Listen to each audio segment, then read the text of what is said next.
Bukod sa gasolina, tataas din ang singil sa kuryente ngayong buwan. Kaya abiso sa ating mga consumer, magtipid-tipid muna sa paggamit ng appliances. Narito ang agenda report ni Sujin Kim.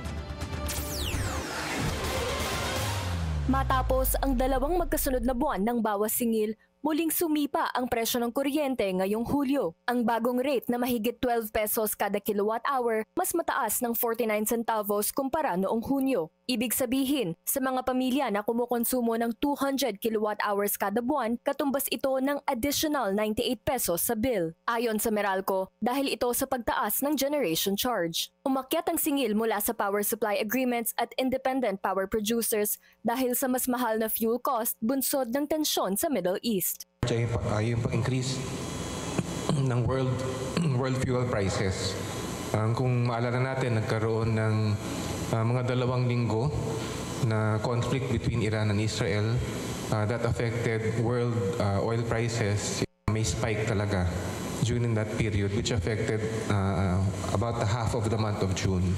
Nagpabigat din ang paghina ng piso, lalo't ayon kay Meralco VP for Utility Economics Lawrence Fernandez, halos 99% ng gastos ng mga IPP ay dollar-denominated.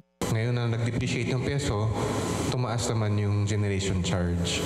Yung peso ngayon, sa katapusan ng June, nasa kanyang weakest level in 3 months. Dagdag pasanin pa ang pagtaas sa transmisyon at iba pang singil tulad ng buwis. Bagaman bumaba ang presyo sa spot market dahil sa mas mahinang demand, hindi nito nagawang tabunan ang overall increase. Pero giit ng Meralco, wala pa ring pagbabago sa kanilang distribution charge mula pa noong 2022. Kasabay ng tag-ulan, paalala ng Meralco, maging maingat sa paggamit ng kuryente lalo na kung may baha. Patayin ang main switch at tiyaking tuyo ang mga appliances bago gamitin. Para sa agenda, Sujin Kim, Billionaire News Channel.